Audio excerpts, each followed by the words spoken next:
Malagasy valy hoe tsy iray tapitrisa no tandendominy tsy fanjari-tsakafo izay mety ho tonga hatramin'ny mosary eo anelanelany volana janoary sy aprily 2024 araka ny fanadihadiana IPC natao tamin'ny taondasa ka ny 2 alina sy 7 hetsy no tombanana ho mila fanampiana maika ary ankizy mahery ny 5 alina sy 5 hetsy no ahina ho tratra ny tsy fanjari-tsakafo mahery vaika.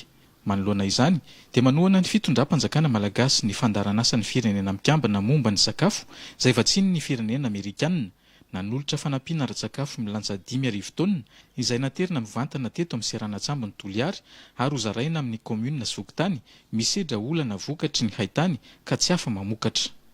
Izao fanampiana izao dia anampy betsaka ireo mpiray tanindrazana marefo indrindra hiatrika ny andavanandro mpiainan'izy ireo.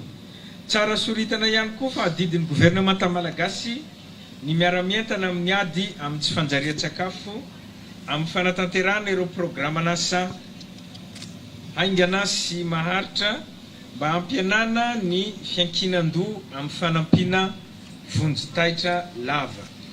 Eo ihany koa ny firosona amin'ny ezaka hoenti manamafy ny rafitra hiahina ara-tsosialy amin'ny alalan'ny fametrahana registre sosialy tokana izay manamora ny fahafantarana ny filanimponina eny ifotony. Tsy azo adinoina ihany koa ny fanamafisana ny fiahina ara-tsosialy, ny fampiroboroboana, ny fambolena, ny fametrahana fiarahamonina miatrika ny loza sy miarina manoloana ny fiovanana toetrandro sy ny fahasairanana ara-toekarenina. Ankoatra ny fanampiana vonjy-taitra, hiatrehana ny haitany sy ny fiovan'ny toetrandro dia ampiara-monimbantoka voalohany amin'ny Madagasikara amin'ny ady amin'ny tsy fanjari-tsakafo ny PAM tetika asa maro no eo ampanatanterahana amin'izao. Etona dia mametraka fisaorana sy fankasitrahana feno ho an'ny vahoaka sy ny gouvernemanta Amerikanina.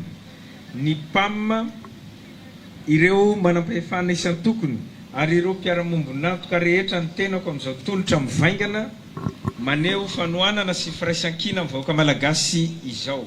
Averiko ombieny fa misokatra amin'ny fiaraha-miasa amin'ny firenena sy ireo vondrona rehetra Madagasikara rehefa lohalaharana ao anatin'izany fiaraha-miasa izany ny vahoaka malagasy.